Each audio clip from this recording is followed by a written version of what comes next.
Welcome aboard. It's Captain G with the Eastern Pact turn January 2026, turn 3. The Eastern Pact is now, they've got the Western Alliance back against the wall, one victory point away from automatic loss, but two away from a victory for Eastern Pact. So we'll see. Definitely the Western allies are not able to strike back with nukes this round, which is very reassuring. All of the Eastern cyber warfare attacks went on critical infrastructure against the Pacific Coalition and the U.S., trying to prevent them from rebuilding or reinforcing their countries, particularly Taiwan and South Korea are two best shots at victory cities. But only two hit. The Western allies did not chose not to try to stop them, and those two hits ended up taking a total of 3 IPP away. So not very effective cyber warfare. But the Eastern Pact were successful to bring Bolivia, Peru into the war on the side of the Caliphate, allowing them to strike up into Venezuela with the Russians moving down. So a tentative hold, very tentative, if you will, on that victory city. And China claimed Mongolia.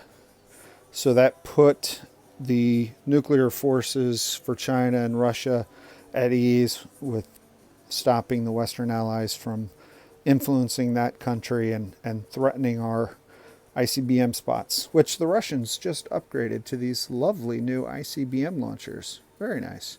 And I would show you the Indian intermediate range ballistic missile launcher, but it was destroyed during the conventional attack.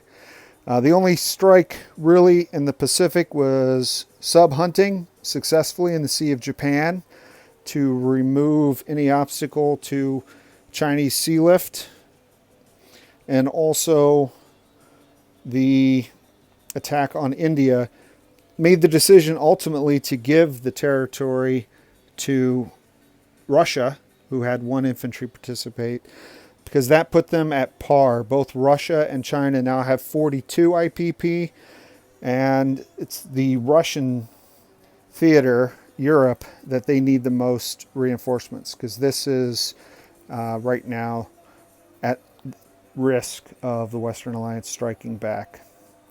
The Caliphate turtled, reinforcing Israel with a number of infantry, Caliphate armor and Russian air. The Russians captured Greece and are awaiting what the Western allies decide to do with their Operation Torch Part 2 landing force and their Pacific forces, but the nuke option is off the table, which is very reassuring in Beijing,